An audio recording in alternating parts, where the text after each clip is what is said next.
नमस्कार. आपण या भागामध्ये कर्मचारी मूल्यमापन, त्याची संकल्पना, फायदे, मर्यादा व पद्धती तसेच संभाव्य मूल्यमापन म्हणजे काय हे लक्षात घेऊन त्याचे महत्त्व लक्षात घेणार आहोत. प्रथमतः आपण कर्मचारी मूल्यमापन म्हणजे काय हे लक्षात घेऊ. कर्मचारी मूल्यमापन, ज्याला इंग्रजीमध्ये परफॉर्मन्स ॲप्रेझल असं म्हटलं जातं. कर्मचारी मूल्यमापन ही एक काळाची गरज बनली आहे. कर्मचाऱ्यांची निवड केल्यानंतर त्यांची कार्यक्षमता काय आहे, हजेरी त्यांची कशा स्वरूपाची आहे, उत्पादकता, काम करण्याची प्रवृत्ती, कामाची गुणवत्ता, उद्योगाबद्दल असणारा आदर इत्यादीबाबत आढावा घेणे नियमितपणे सुरू असते. त्या संदर्भातच कर्मचारी मूल्यमापन ही संकल्पना महत्त्वाची मानली जाते. कर्मचाऱ्याला विविध प्रकारचे वेतन, विविध प्रकारच्या सुविधा दिल्या जातात. हे देताना त्याची कार्यक्षमता व गुणवत्ता पाहिली जाते. कार्यक्षमता पाहताना त्याचे मूल्यमापन महत्त्वाचे ठरते. मग कर्मचारी मूल्यमापन म्हणजे नेमकं काय? आपण डेल योडर यांनी जी व्याख्या केली ती प्रथमतः पाहू. व्याख्या अशी आहे: ज्या कार्यासाठी कर्मचाऱ्यांची नियुक्ती झाली असेल त्याबाबत केलेल्या कार्याचे मूल्यमापन म्हणजेच कर्मचारी मूल्यमापन होय. या कर्मचारी मूल्यमापनाचे महत्त्व आता आपण लक्षात घेऊ. 10 मुद्द्यांच्या आधारे आपण हे महत्त्व लक्षात घ्यायचं आहे. पहिला मुद्दा आहे योग्य कार्य निर्धारण. कोणत्याही व्यवसायामध्ये कर्मचाऱ्यांचे मूल्यमापन ज्यावेळी केले जाते, हे करताना त्याला जी बढती द्यावयाची आहे किंवा त्याचे जे प्लेसमेंट करावयाचे आहे याचा विचार करावा लागतो. कार्य निर्धारण करताना त्याची क्षमता किती आहे हे पाहिले जाते. ज्यांची क्षमता अधिक आहे, म्हणजे ज्यांचा परफॉर्मन्स मूल्यमापनामध्ये चांगला आहे, त्यांनाच पुढे बढती दिली जाते किंवा त्यांचेच कार्य निर्धारण केले जाते. दुसरा मुद्दा आहे स्वसुधारणेस मदत. कर्मचारी मूल्यमापनामुळे कर्मचाऱ्याची बलस्थाने नेमकी काय आहेत, कर्मचाऱ्यांचे कमकुवत घटक काय आहेत, हे सर्व लक्षात येतात. कमकुवत घटक लक्षात आल्यामुळे ते घटक कसे सुधारता येतील हे व्यवसाय पाहतोच. त्याचबरोबर व्यक्तिगत स्वरूपात कर्मचारी देखील त्यामध्ये सुधारणा करण्याच्या दृष्टीने प्रयत्न करतो. त्यानंतर तिसरा मुद्दा आहे वृद्धी व विकासास प्रेरणा. चांगल्या कर्मचाऱ्यांना नियमितपणे पुढे नेण्याचे कार्य कर्मचारी मूल्यमापनामुळे होते. जे कर्मचारी चांगल्या पद्धतीनं मूल्यमापनामध्ये प्रतिसाद देतात किंवा ज्यांचं मूल्यमापन चांगलं असतं, त्यांच्या बाबतीत नेहमीच व्यवसाय हा सकारात्मक राहतो. साहजिकच कर्मचाऱ्यांच्या विकासास एक प्रकारे चांगल्या पद्धतीनुसार प्रेरणा मिळते.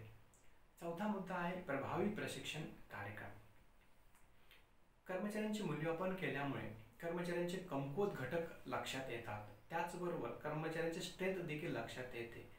प्रामुख्याने जे कमकुवत घटक आहेत हे लक्षात घेऊन त्या कमकुवत घटकांनुसार आपल्याला काही प्रशिक्षण योजना राबवता येतात का हे पाहता येते. म्हणजे कमकुवत घटकावर मात करण्याच्या दृष्टीने प्रशिक्षण कार्यक्रमाची अंमलबजावणी करता येते. 5 नंबरचा मुद्दा आहे सशक्त कर्मचारी धोरणाची ओळख. कोणताही व्यवसाय असो, त्या व्यवसायामध्ये जी बदली, बढती, वेतन, ज्यामध्ये आर्थिक असेल, आर्थिकेतर असेल, कामावरून काढून टाकणे असेल, या सगळ्या गोष्टी ह्या कर्मचारी मूल्यमापनाशी संबंधित आहेत. म्हणजेच कर्मचारी मूल्यमापनामुळे एक प्रकारे त्या व्यवसायाला सशक्त अशा कर्मचारी धोरण तयार करता येऊ शकते. त्यानंतर 6 नंबरचा मुद्दा आहे मालक व कर्मचारी संबंध मैत्रीपूर्वक. कर्मचारी मूल्यमापन हे नियमितपणे प्रत्येक व्यवसायाकडून केले जाते. साहजिकच कर्मचाऱ्यांना त्याची माहिती दिली जाते. चांगल्या कर्मचाऱ्यांना त्यातून नेहमीच एक चांगल्या पद्धतीने प्रेरणा मिळते. यामुळे कोणत्याही जे कर्मचारी चांगल्या पद्धतीने राहतात की ज्यांचे मूल्यमापन खूप छान आहे, त्यांची तक्रार व्यवसायाविषयी फारशी असत नाही. त्यामुळे तक्रारींचे प्रमाण कमी होते, औद्योगिक कलहाचे प्रमाण कमी होते. म्हणजेच व्यवस्थापक व कर्मचारी किंवा मालक व कर्मचारी यांच्यातील संबंध चांगल्या पद्धतीने राहतात. 7 नंबरचा मुद्दा आहे मानव संसाधन नियोजन आणि विकास. कर्मचारी मूल्यमापनामुळे सध्याचे मनुष्यबळ किती आहे, भविष्यात किती मनुष्यबळ लागणार आहे, कशा पद्धतीने लागणार आहे, त्याची तयारी कशा पद्धतीने करावी याचा सर्व अंदाज येतो. त्यानंतर 8 नंबरचा मुद्दा आहे कामगार संज्ञापन. ज्यावेळी कर्मचाऱ्यांचे मूल्यमापन केले जाते, मूल्यमापन करताना कर्मचाऱ्यांना देखील त्याची माहिती दिली जाते. कर्मचाऱ्यांना त्याचा आढावा सांगितला जातो. म्हणजेच मूल्यमापनाच्या निमित्ताने का असेना कर्मचाऱ्यांच्या बरोबर चांगल्या पद्धतीने व्यवसायाची कम्युनिकेशन होते. 9 नंबरचा मुद्दा आहे कामगारांची नैतिकता उंचावते. ज्या ठिकाणी कर्मचारी मूल्यमापन होते त्या ठिकाणी योग्य कर्मचारी मूल्यमापनामुळे कामगारांना एक प्रकारचे आधार मिळतो, करिअर विकासाला संधी मिळते. साहजिकच कर्मचाऱ्यांची मॉरॅलिटी, ज्याला आपण नैतिकता असं म्हणतो, या नैतिकतेमध्ये चांगल्या पद्धतीने वाढ होते. आणि 10 नंबरचा मुद्दा आहे अभिप्रेरणा. कर्मचारी मूल्यमापन केल्यामुळे कर्मचाऱ्यांना कशा पद्धतीने प्रेरणा द्यायची हे लक्षात येते. कर्मचाऱ्यांना प्रेरणा ही 2 पद्धतीने देता येते, एक सकारात्मक व नकारात्मक अभिप्रेरणा. जे कर्मचारी चांगले आहेत त्यांना सकारात्मक स्वरूपाची प्रेरणा देता येते, आणि जे कर्मचारी अजून परफॉर्मन्स त्यांचा चांगला नाही त्यांच्या दृष्टीने नकारात्मक प्रेरणा देता येते. यानंतरचा पुढील घटक आहे कर्मचारी मूल्यमापनाच्या मर्यादा, लिमिटेशन्स ऑफ परफॉर्मन्स अप्रेझल. पहिला मुद्दा आहे मर्यादेचा वेळखाऊ प्रक्रिया. कर्मचारी मूल्यमापन केवळ एका दिवसाची क्रिया किंवा प्रक्रिया नाही. काही ठिकाणी कर्मचारी मूल्यमापन करण्यासाठी एक वर्ष जावे लागते. जर असं होत असेल तर निश्चितपणाने कर्मचारी मूल्यमापनासंदर्भात ती एक वेळखाऊ प्रक्रिया आहे, दीर्घकालीन प्रक्रिया आहे. त्यामुळे मध्येच एखादा चांगला निर्णय घ्यायचा असेल तर मूल्यमापनामुळे थोडंसं अडचण येऊ शकते. 2 नंबरचा मुद्दा आहे अप्रभावी संज्ञापन. कर्मचारी मूल्यमापन ज्यावेळी आपण करतो त्यावेळी कर्मचारी मूल्यमापनासंदर्भात आपण संबंधित कर्मचाऱ्यांना त्याची कल्पना देणं अपेक्षित आहे. परंतु काही व्यवसायांमध्ये कर्मचाऱ्यांच्या कल्पना न देता, त्यांच्याशी संदेशवहन न साधता मूल्यमापन केले जाते. म्हणजेच एक प्रकारे अप्रभावी संज्ञापन होऊ शकते. 3 नंबरचा मुद्दा आहे एक वाक्यता प्रमाणाचा अभाव. प्रत्येक व्यवसायातील प्रत्येक विभाग वेगळा असतो, प्रत्येक कर्मचारी वेगळा असतो, त्यांची स्वरूप वैशिष्ट्ये वेगळी असतात, त्यांचे अधिकार कर्तव्य वेगळे असतात. त्यामुळे प्रत्येक कर्मचाऱ्यासाठी नेमक्या कोणत्या पद्धतीचा वापर करायचा आहे म्हणजे एक वाक्यता यामध्ये दिसून येत नाही. वरिष्ठ अधिकाऱ्यांचं स्वरूप वेगळं असतं, कनिष्ठ कर्मचाऱ्यांचं स्वरूप वेगळं असतं, उत्पादन विभागातील कर्मचारी वेगळे असतात, विक्री विभागातील कर्मचारी वेगळे असतात. अशा वेळी प्रत्येक कर्मचाऱ्यासाठी एकाच प्रमाणाचा अवलंब आपल्याला करता येत नाही. 4 नंबरचा मुद्दा आहे कामगारांचा मूल्यमापनास विरोध. काही वेळा काही व्यवसायामध्ये कर्मचारीच मूल्यमापनास विरोध करतात, कारण मूल्यमापनामुळे कर्मचाऱ्यांचे ड्रॉबॅक लक्षात येतात, कर्मचारी संघटना सक्रिय असतात. अशा वेळी कर्मचारी मूल्यमापनास कर्मचाऱ्यांचा जर विरोध होत असेल तर निश्चितच कर्मचाऱ्यांची मूल्यमापनाची जी क्रिया किंवा प्रक्रिया आहे ती व्यवस्थित होत नाही. त्यानंतर 5 नंबरचा मुद्दा आहे मध्यवर्ती भूमिका. ज्या व्यवसायामध्ये कर्मचाऱ्यांची संख्या खूप असते तिथं एक सरासरी पद्धतीनुसार कर्मचाऱ्यांचं मूल्यमापन केलं जातं, की ॲव्हरेज मार्क किंवा ॲव्हरेज मूल्यमापन ही भूमिका या ठिकाणी ठेवली जाते. त्यामुळे चांगल्या कर्मचाऱ्यावर एक प्रकारे अन्याय होतो आणि जे कर्मचारी चुकीचं काम करतात त्यांची देखील भूमिका पुढे येत नाही. म्हणून मध्यवर्ती भूमिकेचा काही वेळ अडचण ठरू शकतो. त्यानंतर 6 नंबरचा मुद्दा आहे सौम्य किंवा कठोर शैली. जी व्यक्ती मूल्यमापन करणार आहे ती सौम्य असेल तर स्वरूप वेगळे राहते, ती व्यक्ती जर कठोर असेल तर त्याचे स्वरूप वेगळे राहते. म्हणजे एकाच कर्मचाऱ्यांचे मूल्यमापन जर 2 शैली असणाऱ्या वेगळ्या अधिकाऱ्यांनी केले तर त्यांचे मूल्यमापन हे वेगळे ठरते. म्हणून सौम्य किंवा कठोर शैली हा देखील एक मर्यादेमध्ये भाग येऊ शकतो. त्यानंतर 7 नंबरचा मुद्दा आहे व्यक्तिगत पक्षपातीपणा. कर्मचाऱ्यांचे मूल्यमापन करताना एखादा अधिकारी कर्मचाऱ्यांचे मूल्यमापन करतोय, पण पूर्वी त्याला त्या कर्मचाऱ्यांचा काही वेगळा अनुभव आला असेल, त्या कर्मचाऱ्याविषयी काही वेगळी भूमिका असेल तर त्यांच्याविषयी काही वेळा पक्षपातीपणा हा होऊ शकतो. काही वेळा जात, धर्म, पंथ किंवा प्रांत यामुळे देखील पक्षपातीपणा होऊ शकतो. त्यानंतर 8 नंबरचा मुद्दा आहे संबंध बिघडण्याची भीती. कर्मचाऱ्यांचे मूल्यमापन केले, कर्मचाऱ्यांचे मानांकन सांगितले, मूल्यमापनाच्या अनुषंगाने त्याची माहिती सांगितली तर काही कर्मचाऱ्यांना निश्चित त्यामध्ये वाईट वाटतं, किंवा काही कर्मचाऱ्यांचं मानांकन कमी असेल तर असे कर्मचारी त्यांचं व्यवस्थापनाबरोबर कंपनीबरोबर संबंध चांगले राहत नाहीत, म्हणजे संबंध बिघडण्याची भीती ही यामध्ये असते. 9 नंबरचा मुद्दा आहे हॅलो परिणाम. त्याला आपण हॅलो इफेक्ट असं म्हणतात. एखादा कर्मचारी जर त्याची एखादी खूपी चांगली असेल, एखादं कौशल्य चांगलं असेल, एकूण समजा 10 मुद्दे आहेत आणि 10 मुद्द्यापैकी एकच कौशल्य त्याचं खूप चांगलं आहे, त्या कौशल्याच्या आधारेच त्याचं जर मूल्यमापन केलं जात असेल तर अशा वेळी बाकीचे 9 घटक जे आहेत ते दुर्लक्षले जातात आणि हा जो काही परिणाम आहे त्याला आपण हॅलो परिणाम असं म्हणतात. त्यानंतर 10 नंबरचा मुद्दा आहे हॉर्न परिणाम. यामध्ये कर्मचारी समजा 10 मुद्दे आहेत, 10 मुद्द्यापैकी एकच मुद्दा त्याचा खूप मोठा नकारात्मक आहे, 9 मुद्दे चांगले आहेत. जर त्या नकारात्मक मुद्द्यांचा आधार घेऊनच जर मूल्यमापन केलं जात असेल तर आणि बाकीच्या 9 मुद्द्यांचा विचार केला जात नसेल तर त्याला आपण हॉर्न परिणाम असे म्हणतो. यानंतर आपण कर्मचारी मूल्यमापन आणि कर्मचारी मूल्यमापनाच्या पद्धती बघू. कर्मचारी मूल्यमापनाच्या प्रामुख्याने 2 पद्धती आहेत. एक परंपरागत स्वरूपाची पद्धत, दुसरी आधुनिक पद्धत. परंपरागत पद्धतीमध्ये सरळ गुणवत्ता क्रम पद्धत आहे, कर्मचारी तुलना पद्धत आहे, श्रेणी पद्धत आहे, आलेख मूल्यांकन पद्धत आहे, अपरिहार्य निवड पद्धत आहे, प्रश्नावली पद्धत आहे, खुली निबंध पद्धत आहे, महत्त्वपूर्ण घटना पद्धत आहे, समूह मूल्यमापन पद्धत आहे, कार्य आढावा पद्धत आहे. यातल्या काही पद्धती आपण लक्षात घेऊ. पहिली पद्धत सरळ गुणवत्ता क्रम पद्धत. या पद्धतीमध्ये आपल्या व्यवसायातील जे कर्मचारी असतात त्यांना एक प्रकारे रँकिंग दिलं जातं. समजा कर्मचारी एकूण 50 आहेत तर 1 ते 50 असं रँकिंग दिलं जातं. म्हणजे पहिले 5, 10 किंवा अगदी 20 कर्मचारी असतील ते खूप छान पद्धतीने काम करतात असं मानलं जातं. आणि शेवटचे जे कर्मचारी किंवा शेवटचे जे गुणांकन मिळालेलं असतं त्यांचं काम चांगलं नाही असं या ठिकाणी मानले जाते. ही जुनी पद्धत आहे. त्यानंतर दुसरी पद्धत आहे कर्मचारी तुलना पद्धत. या पद्धतीमध्ये व्यवसायातील एक चांगल्या पद्धतीने काम करणारा जो कर्मचारी असतो किंवा अधिकारी असतो त्याला एक स्टँडर्ड प्रमाण म्हणून ठरवलं जातं आणि त्याची तुलना इतर कर्मचाऱ्यावरून केली जाते. मग तो जो कर्मचारी आहे त्याच्या तुलनेत बाकीच्याने किती काम केलेलं आहे हे लक्षात घेतलं जातं. ते स्टँडर्ड ठरवताना यामध्ये काही वेळा अडचणी येऊ शकतात. त्यानंतर श्रेणी पद्धत, ज्याला आपण ग्रेडिंग सिस्टीम असं म्हणतो. या पद्धतीमध्ये कर्मचाऱ्यांचे अ, ब, क, ड व ई या पद्धतीनुसार श्रेणी ठरवली जाते. म्हणजे अ आणि ब श्रेणीमध्ये असणारे कर्मचारी खूप छान पद्धतीने काम करतात असं मानलं जातं आणि ड आणि ई श्रेणीमध्ये असणारे जे कर्मचारी आहेत त्यांचं काम हे छान पद्धतीने चांगलं नाही असं मानलं जातं. त्यानंतर चौथा मुद्दा आहे आलेख मूल्यांकन पद्धत, ज्यामध्ये क्रिकेटमध्ये एखाद्या खेळाडूचा आलेख हा दिला जातो, वेगळ्या वर्षांचा आलेख दिला जातो. तशाच पद्धतीनं कर्मचाऱ्यांचा देखील वेगळ्या वर्षांचा किंवा वेगळ्या महिन्यांचा आलेख दिला जातो आणि आलेखावरून तो कर्मचारी त्याच्या ग्राफवरून लक्षात येतं की त्याची प्रगती आहे किंवा नाही.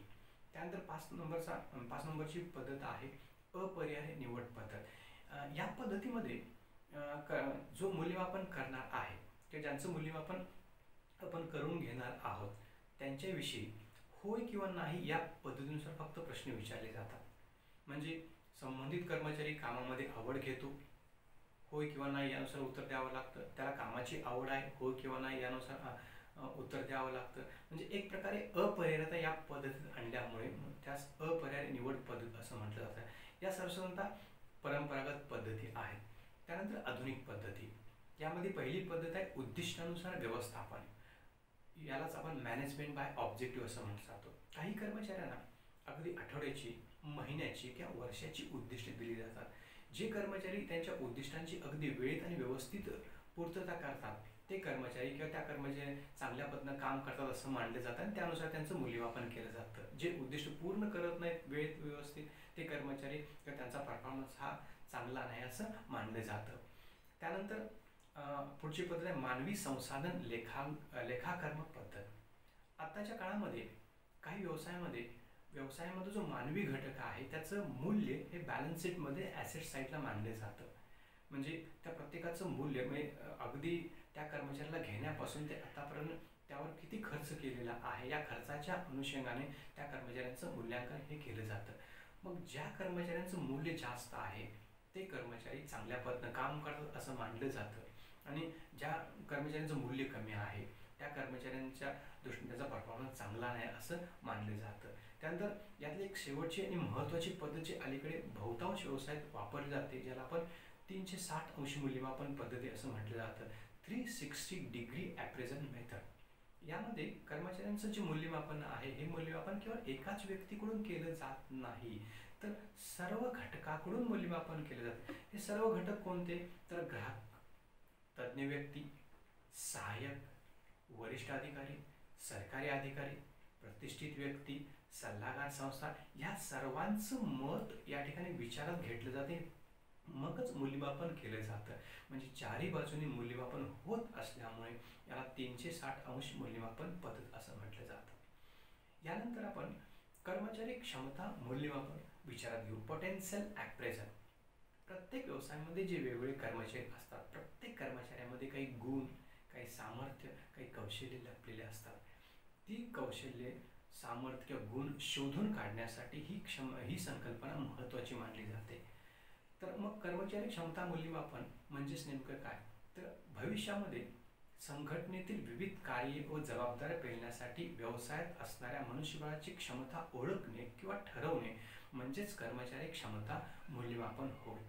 भविष्यासाठी कर्मचारी क्षमता मूल्यमापन खूप मोठं आणि महत्त्वाचं आहे. मग कर्मचारी क्षमता मूल्यमापनाचं महत्त्व नेमकं काय आहे?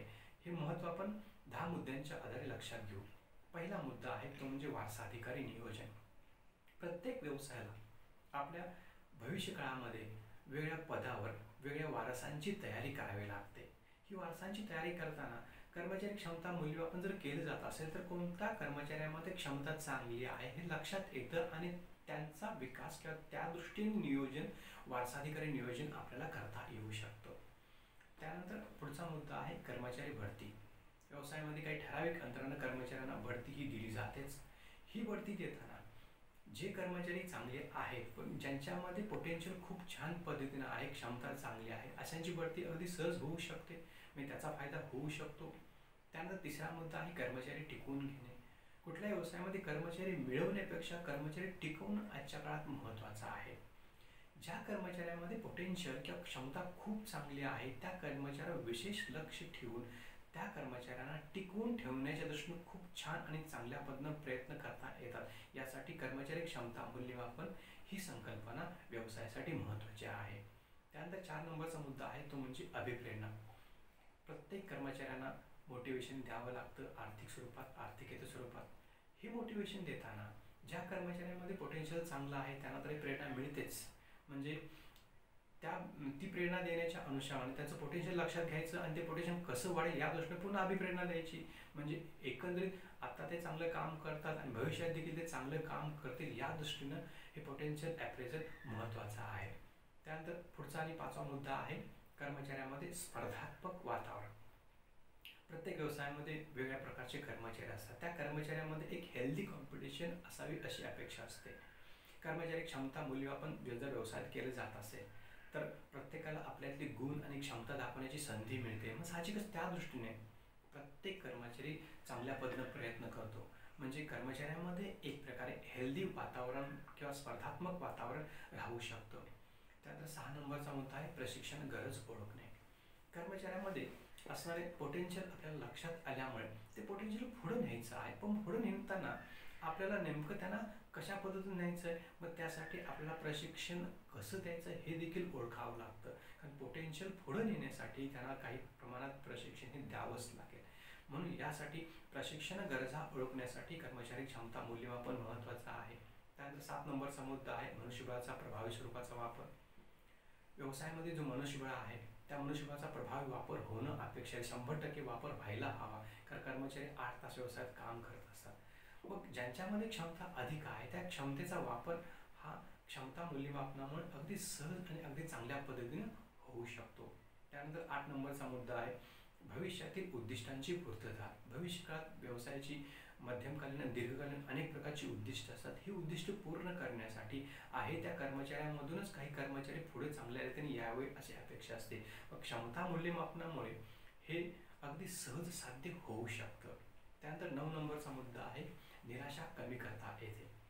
व्यवसायामध्ये जर सातत्यानं क्षमतेचा विचार केला जात असेल, कर्मचाऱ्यांमध्ये गुणांचा, नैपुण्याचा विचार केला जात असेल आणि कर्मचाऱ्यांना पुढे नेलं जात असेल तर अस्तित्व असणारे जे काही कर्मचारी आहेत त्यांच्या मनामध्ये एक सकारात्मक वातावरण तयार होतं आणि व्यवसायाच्या अनुषंगाने काम करताना त्यांची जी काही निराशा असते ती निराशा आपल्याला कमी करता येते. त्यानंतर शेवटचा मुद्दा आहे करिअर नियोजन व विकास. कर्मचारी क्षमता मूल्यमापनामुळे कर्मचाऱ्यांची जी काही वैयक्तिक उद्दिष्ट असतात ती वैयक्तिक उद्दिष्ट या ठिकाणी लक्षात घेतली जातात. कारण करिअर नियोजनाचा उद्देशच असा आहे की कर्मचाऱ्यांची वैयक्तिक उद्दिष्टे आणि व्यावसायिक उद्दिष्टे यांच्यामध्ये मेळ घालणे होय. तर या दृष्टीने कर्मचारी क्षमता मूल्यमापनाचे हे महत्त्व आहे. यानंतरच्या पुढच्या चॅप्टरमध्ये आपण पाहणार आहोत वारसाधिकारी नियोजन.